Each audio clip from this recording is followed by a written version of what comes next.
El Señor esté con todos y ustedes. con tu espíritu.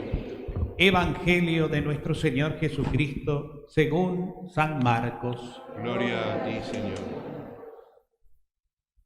Cuando Jesús salía de Jericó, acompañado de sus discípulos y de una gran multitud, el hijo de Timeo, Bartimeo, un mendigo ciego, estaba sentado junto al camino. Al enterarse de que pasaba Jesús, el Nazareno se puso a gritar: Jesús, hijo de David, ten piedad de mí. Muchos lo reprendían para que se callara, pero él gritaba más fuerte: Hijo de David, ten piedad de mí.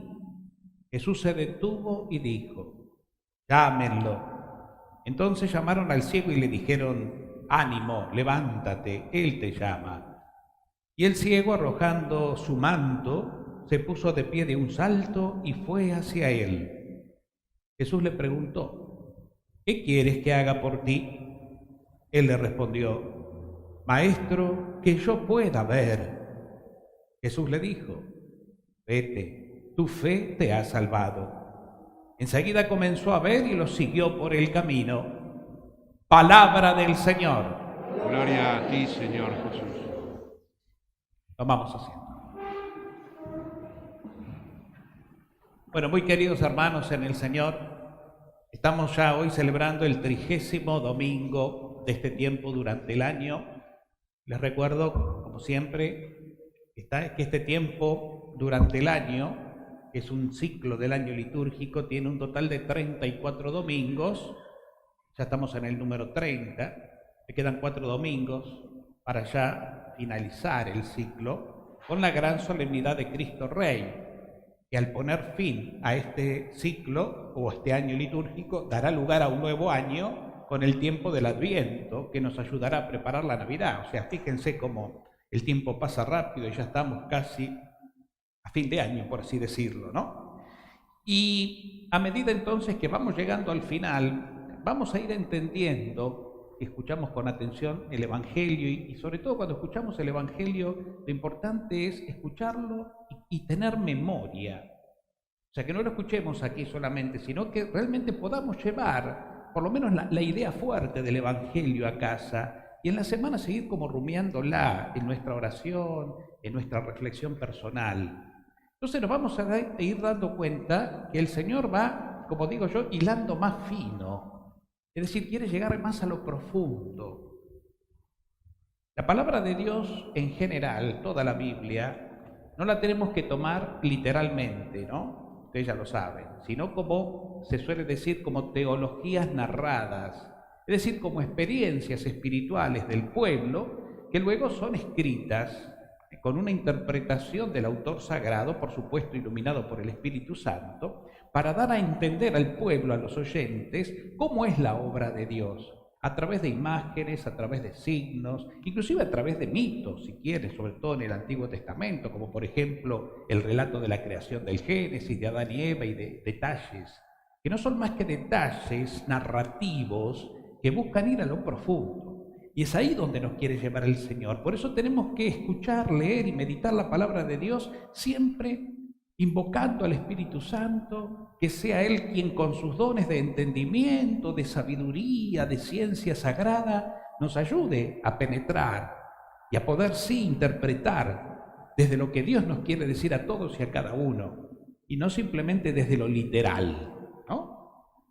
Hoy escuchábamos entonces en esta primera lectura del libro de Jeremías, cómo el profeta, y como todo profeta del Antiguo Testamento, siempre habla a futuro. Por supuesto que el profeta cuando hablaba no sabía que hablaba a futuro, no sabía que lo que él le decía al pueblo que lo estaba viviendo en ese momento, eso iba a tener una connotación y un cumplimiento siglos posteriores en la persona de Jesucristo.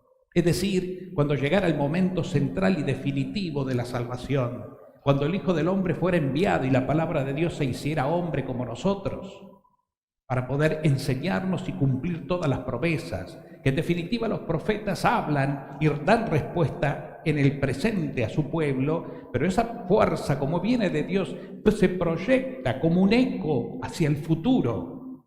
Y esa proyección que es promesa se cumplirá en Cristo definitivamente y de una manera ya perfecta y para siempre, ¿no? ¿Y qué dice hoy Jeremías, no? Invita a estar jubilosos a ese pueblo al que le habla, a tener fe, a tener confianza en Dios, porque nosotros no tenemos esperanza en palabras o en promesas humanas, y como son humanas, son relativas, están limitadas, sino la palabra de Dios es una promesa que se cumple y que nos pide confiar para tener ánimo, y Él nos va a dar respuesta porque es un Dios poderoso y fiel. Y entonces dice, este es un Dios que hará ver a los ciegos, ¿no? Él reunirá de todas partes de la tierra, entre ellos ciegos y lisiados, mujeres embarazadas y parturientas, en una gran asamblea,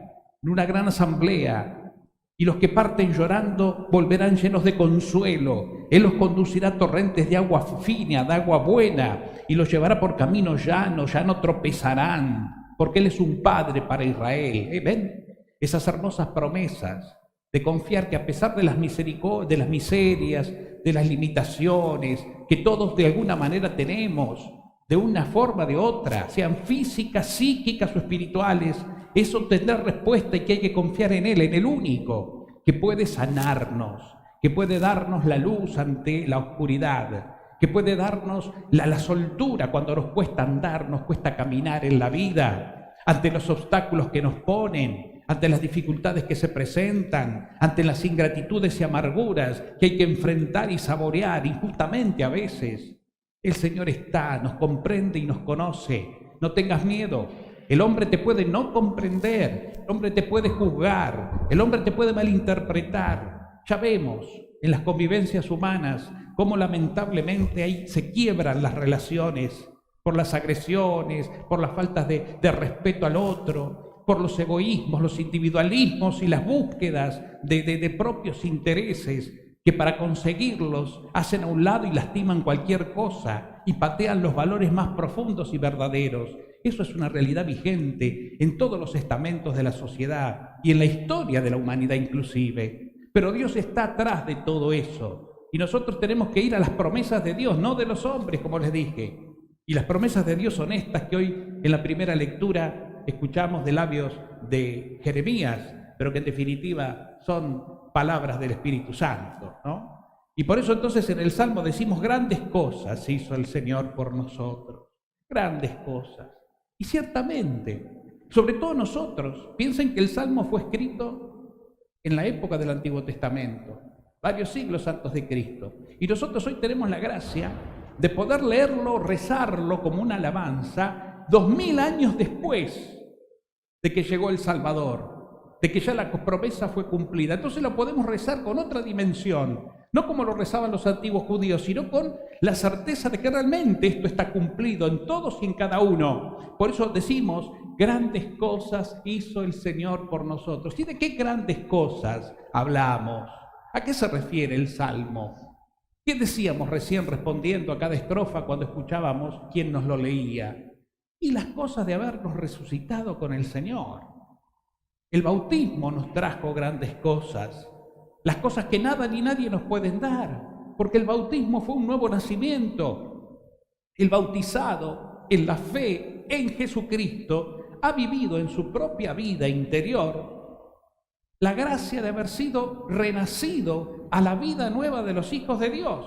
Por eso un bautizado es un consagrado, que ya no se pertenece a sí mismo, sino le pertenece al Padre, porque sos hijo del Padre, que es fuente de todo amor y de toda vida, y vida en abundancia, gracias a Jesucristo que fue el medio. Él vino, Cristo enviado por el Padre, a cumplir la voluntad del Padre. ¿Y cuál fue la voluntad del Padre? ¿Qué le dijo el Padre a Jesús cuando lo envió? Andá y decile a todos los hombres que los amo y que mi reino quiere llegar a ellos. Un reino de vida, un reino de paz, un reino de salud, un reino de amor, un reino fraterno donde todos sean hermanos, porque son hijos de mí, que soy el único Padre de todos.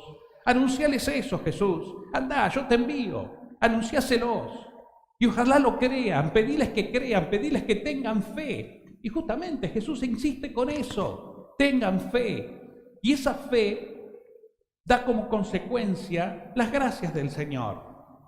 Por eso grandes cosas hizo el Señor con nosotros. Él cambió nuestra suerte, dice el salmista, así en su idioma y en su historia, en su idiosincrasia, ¿no? Usando términos propios de su época, ¿no? Y Él nos trajo a los torrentes del Negev, donde vivíamos antes en la sequía del desierto y de la esclavitud. Ahora tenemos agua y agua viva en abundancia. Por eso los que siembran con lágrimas no tengan miedo, trabajen, porque sembrarán o cosecharán entre cantares. Lo que se hace con amor y con esfuerzo tiene un fruto, y un fruto de abundancia. El salmista insiste en esto, ¿no? Y pone el ejemplo del sembrador. El sembrador va llorando cuando esparce la semilla, pero luego vuelve cantando cuando trae la gavilla, es decir, cuando trae la cosecha abundante. Pues eso es Dios. No tengas miedo si a veces tenemos que sufrir por sembrar, por mantenernos firmes en nuestra verdad, por respetar nuestros valores, por estar firmes en nuestros principios que proceden de nuestra fe y nuestra esperanza en Dios. No tengamos miedo, eso nos va a traer problemas, claro que sí, porque muchos no nos van a entender y muchos hasta nos van a juzgar. A Jesús le pasó eso. ¿Qué lo llevó a la cruz a Jesús? ¿La voluntad de Dios que quería que su hijo muriera así? No. La cruz y la forma de morir de Cristo no fue más que una consecuencia de un estilo de vida que no fue adulterado por Él en ningún momento. Y aunque lo amenazaban y querían sacárselo de encima para que deje de predicar y anunciar de esa manera, sin embargo Jesús se mantuvo firme. Y esa firmeza y esa fidelidad lo llevó justamente a la muerte. La muerte fue una consecuencia de su fidelidad a la voluntad del Padre. Jesús no quiso la muerte, pero era obvio que la iba a padecer por haber sido fiel. Así que no tengas miedo si por ser fiel a Dios y a vos mismo, y a tus valores, y a tus principios, y a tu amor, y a tu generosidad, y a tu simpleza, te cacheteen, te insulten, te hagan a un lado, se burlen de vos, te difamen y cosas por el estilo. Porque eso ya lo vivió Jesús. Lamentablemente, vivir una fe coherente no es para el cristiano un techado de rosas. No, al contrario. Hoy vivir una fe en la iglesia, es decir, en el pueblo de Dios, es también un motivo de persecución.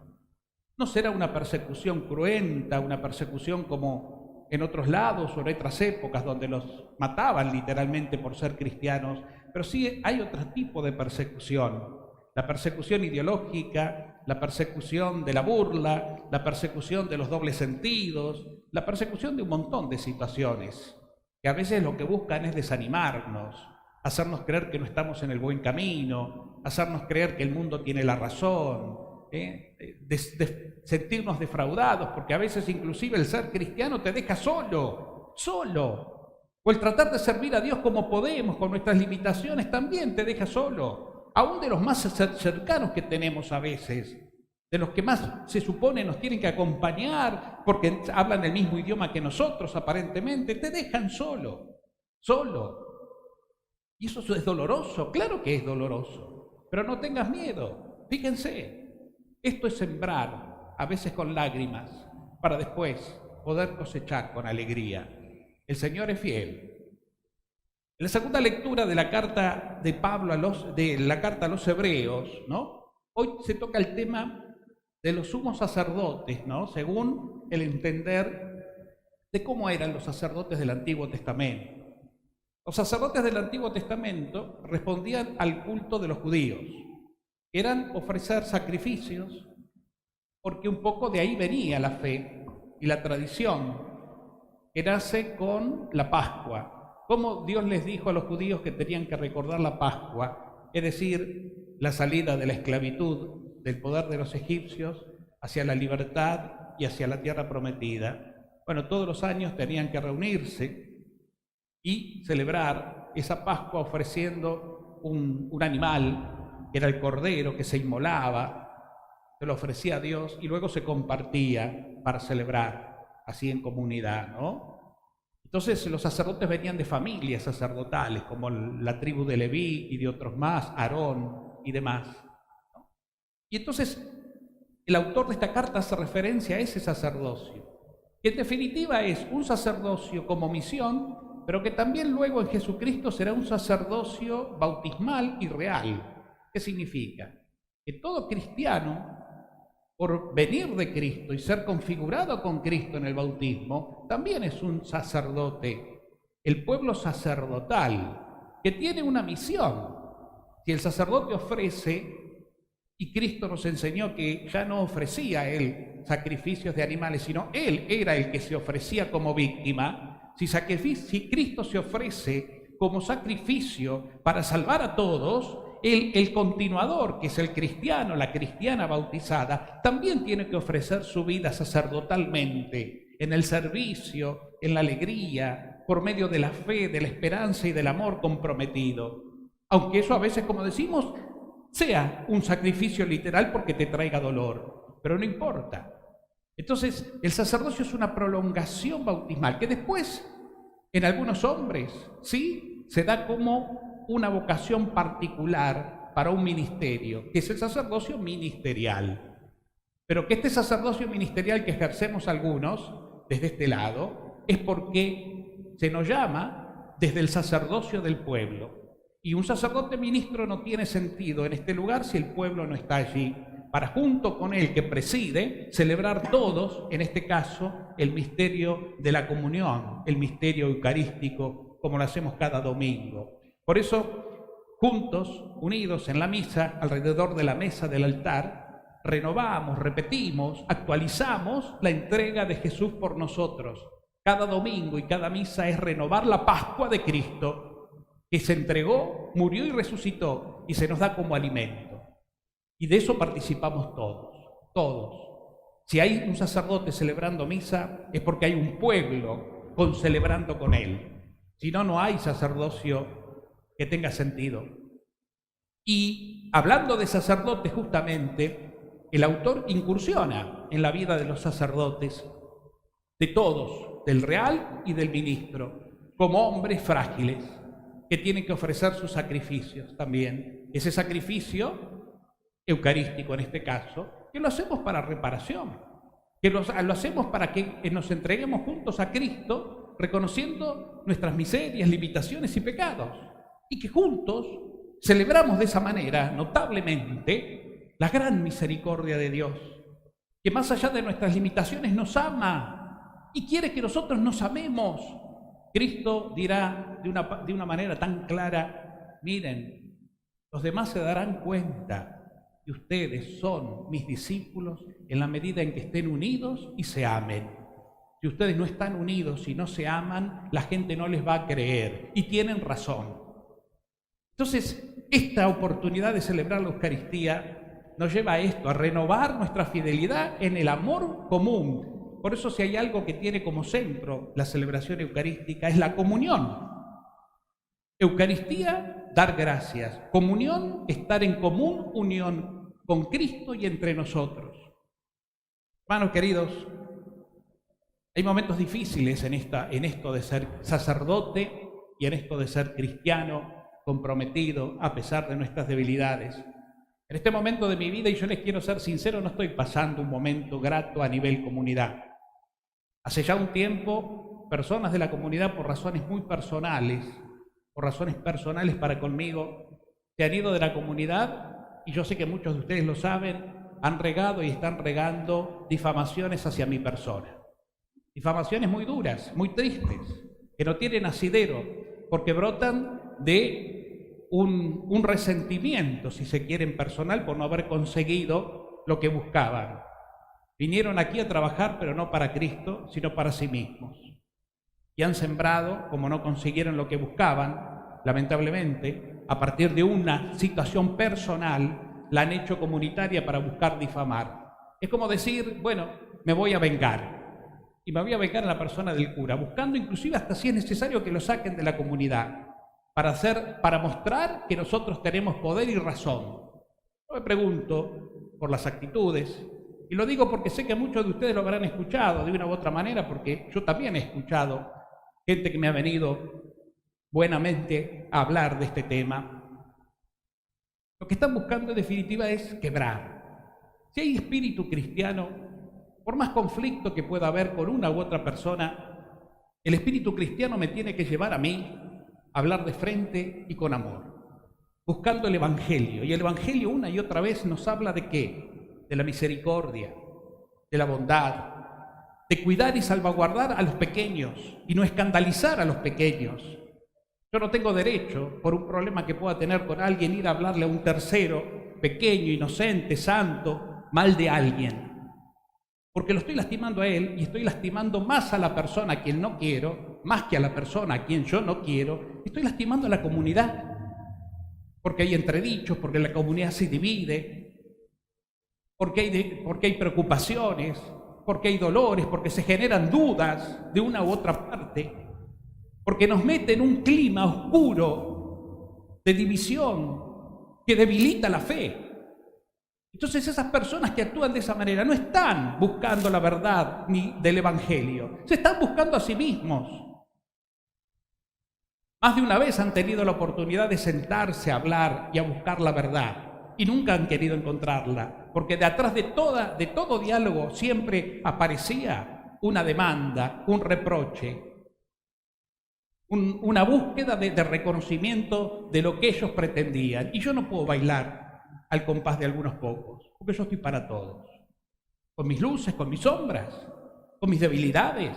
Porque soy un hombre, es un hombre tomado de entre los hombres para ponerse al servicio de los hombres. Es verdad, claro que sí. Tengo debilidades, claro que sí. Soy un pecador, como dice el Papa, somos pecadores. Como soy pecador, el encuentro de Dios para buscar su misericordia. Porque también tengo mis fragilidades, mis dolores, mis angustias, mis tristezas. Porque a mí también la pandemia me trajo momentos de angustia como le trajo a todos ustedes. Porque a mí también pasar por lo que hemos pasado, aunque uno se lo fue entregando a Dios cada día, me causó también a mí dolor, incertidumbre y crisis, si quieren también. No soy una persona perfecta, ni un ángel que está ajeno a todo lo terrenal. Soy como todos ustedes. Un hombre sacado de entre los hombres y puesto al servicio de los hombres en lo que hace a las cosas de Dios. Y eso trato de hacerlo aún con mis limitaciones, con todo mi amor, con toda mi entrega y con todo mi corazón. Y es doloroso que haya gente que busque dividir a la comunidad, con lo que cuesta hacer que la comunidad esté unida, con lo que cuesta que todos seamos hermanos. Cuesta que nos querramos. Cuesta que nos respetemos, cuesta hacer eso. Por más que uno hable, predique y desde el Evangelio, no desde mí. Porque ustedes se dan cuenta que siempre que les hablo con mi corazón, un corazón que trata de inspirarse en lo que Dios quiere. No les hablo de cosas personales, o por lo menos no es lo que intento. Y es triste ver cómo hay gente que de afuera hace lo que hace. Cada uno es libre de hacer lo que quiere y de escuchar lo que quiere y de interpretar lo que quiere. Pero yo simplemente les advierto, una advertencia espiritual. Hay gente que le gusta sembrar cizaña y el que cae en eso, lo único que hace es sumarse a los que alimentan y riegan la cizaña. Y la cizaña nunca la siembra Dios, la siembra el demonio. Todo lo que es para dividir, todo lo que es para confundir, todo lo que es para generar conflicto y dudas, eso no puede venir de Dios jamás. Pobre de aquellos que dividen, dice el Señor, o escandalizan a un pequeño. Más le valdría atarles una piedra de molino al cuello y tirarlos al mar. Lo dice el Evangelio. Lo dice el Evangelio. No lo digo yo. Entonces, queridos hermanos, inspirado, sentí la inspiración y la necesidad de decirlo a partir de esta carta a los hebreos que habla del sacerdocio. Yo quiero decirles simplemente que los quiero. Que ustedes me preocupan, que ustedes me interesan, que rezo por ustedes todos los días y que cuando alguno, que no son pocos, viene con sus problemas y a pedirme oración por sus necesidades, su familia, sus enfermos, están en mi corazón. No lo digo por decir, se los digo ante Dios y Dios lo sabe que es así. Los quiero, que podré entender limitaciones, muchas, que podré entender miserias, las que quieran tal vez, pero los amo. Estoy acá porque lo quiso el Señor. Jamás pedí venir acá. Acepté por obediencia lo que la iglesia me pidió y llegué con alegría. Y estoy alegre a pesar de todo. Quisiera estar el tiempo que sea con ustedes. Quiero. Pero sepan que suceden estas cosas los que no lo saben. Porque hay que ser fiel, hay que mirarnos de frente. Hay que hablar con sinceridad, hermanos. Hay que hablar con sinceridad. Y hablar con sinceridad enriquece y bendice. Hablar afuera, a espaldas, en las esquinas, es demoníaco. Y después el Evangelio. Hoy Jesús en este Evangelio también nos dice cosas realmente que son de alguna manera cumplimiento de lo que escuchábamos en la primera lectura. La primera lectura, el profeta nos hablaba de un Dios que viene a traer la luz, que viene a llamar a todos. Y hoy veíamos en este episodio de Jesús, que está como lo venimos viendo domingos anteriores en este relato, Jesús sube a Jerusalén y sube por última vez. Jesús sabe que esta subida a Jerusalén que narra el Evangelio es la última. ¿Por qué? Porque allí va a subir como todo judío lo hizo, y como lo hizo siempre, a celebrar la Pascua, pero este momento será su propia Pascua, porque ahí lo espera la muerte, ahí lo espera la pasión, la soledad, ahí lo espera la venganza de los enemigos, y ahí va a morir y a dar testimonio. Jesús lo sabe, los discípulos todavía no lo entienden. ¿Se acuerdan ustedes que ya el domingo pasado todavía se seguían peleando a ver quién iban a ser los primeros? Santiago y Juan querían sentarse a la derecha y a la izquierda de Jesús, ¿se acuerdan? Todavía no entendían qué clase de mesianismo venía a plantear el Señor. Por eso Jesús sube y ellos lo siguen. Y lo sigue una multitud. Y parece que al costado del camino, qué lindo es este Evangelio por la cantidad de signos que tienen, las diferentes referencias y actitudes que muestra, ¿no? Dice, Jesús va con la multitud lo sigue. Y al costado del camino hay un mendigo ciego, Bartimeo. Mendigo y ciego, dos realidades que son una misma. Los ciegos eran mendigos porque no tenían otra posibilidad de vivir. No es como ahora. Un ciego puede ser hasta un profesional y un exitoso empresario y demás. No, un ciego era un limitado. Una persona que no podía verse, no consideraba nada y lo único que podía hacer era pedir limosna. Un limitado y un harapiento que se tapaba con el manto de la frazada sucia y rota que tenía. Pero escuchó hablar de Jesús. Escuchó la multitud y preguntó: ¿qué pasa? Viene Jesús. Y cuando sintió la palabra Jesús, muestra que su corazón se iluminó. Y dijo: hoy puede ser un gran día para mí. Y no quiero dejar pasar este día, porque Él puede cambiar mi vida. Y dice que empezó a gritar: Jesús, Hijo de David, ten piedad de mí. Fíjense el otro: cállate, basta, no grites, no molestes, cállate. Los que están bien de pie siempre hacen callar el grito del desesperado, del angustiado, del que pide auxilio. Cállate, no molestes. Pero fue tan grande su grito y él no se dejó callar, sino que al contrario gritaba más, que Jesús lo escuchó. Porque Jesús escucha los gritos de los que sufren. No dejen de hablarle a Jesús nunca, desde lo más profundo del corazón. Háganlo una y otra vez. Él siempre va a escuchar. Por eso lo llamó: tráiganlo. Y dice que él pegó un salto cuando se enteró que lo llamaba, y lo primero que dejó fue el manto. Ese manto sucio, roto, harapiento, que representaba justamente el manto de las personas postergadas, que no podían caminar, que estaban ahí, trabadas al costado del camino. Los dejó. Fue de un salto a tientas, tal vez, o alguno lo habrá llevado de un brazo, no sabemos. Pero fue al encuentro de Jesús, se postró ante él. Y Jesús le dijo: ¿qué quieres que haga por ti? Él respondió: Maestro, que yo pueda ver. Inmediatamente Jesús le dijo: vete, tu fe te ha salvado. Hoy decíamos que lo que pide el Señor es que nosotros creamos en que el Padre nos ama y que ese amor del Padre viene a través de Él, de las manos sagradas de Jesús, que a través de los sacramentos y de un montón de otras cosas no nos deja de bendecir. Lo único que nos pide a cambio es que creamos en Él. Que suceda como has creído, tu fe te ha salvado. Enseguida comenzó a ver y lo siguió por el camino. Es decir, este hombre, por esta sanación de su vista, recuperó mucho más que la luz de los ojos de la cara. Recuperó la luz del corazón, la luz de la vida. Su vida cambió, él sabía que podía y creyó, y por eso gritó y recibió en fe lo que esperaba, lo que buscaba. Y eso se nota claro por cómo termina. Lo siguió por el camino, ya no era más un postergado al costado del camino que no avanza, sino un hombre de pie, con luz, con vida, que sigue los pasos de Jesús convirtiéndose en discípulo. Un discípulo que llegará hasta Jerusalén y tal vez, ¿por qué no?, a morir con él. De esto se trata.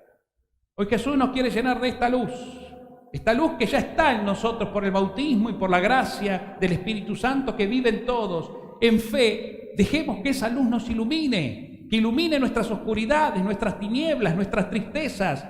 Todo, esa luz tiene poder y es tan intensa que no hay oscuridad alguna que la pueda opacar. Porque es la luz del resucitado, la luz divina, que lo único que espera de nosotros es que en fe, creyendo, la activemos.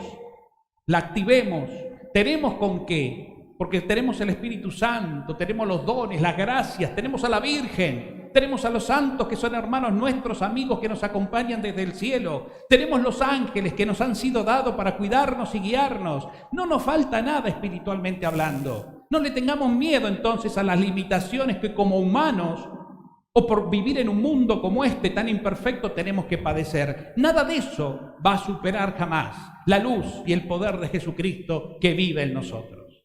¡Ánimo! ¡Levántense!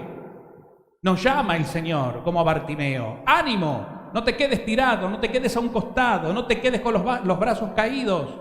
No dejes que la tristeza o la angustia te opaquen la vida o te superen. No, porque sos una persona, un hombre, una mujer de fe. Has sido dotado, abastecido con el don de la fe. Levanta los brazos y ponete de pie y alaba al Señor. La Virgen nos ama, la Virgen nos acompaña. Ella está de nuestro lado porque es nuestra madre. Recurrimos a ella en todo momento para que ella nos muestre y nos lleve de la mano cuando nosotros estamos tentados a quedarnos al costado. Nos lleve de la mano, como esa mamá que arrastra al hijo cuando el nene no quiere andar, porque sabe que tiene que caminar. Nos lleva de la mano hacia el encuentro de Jesús. Que así sea.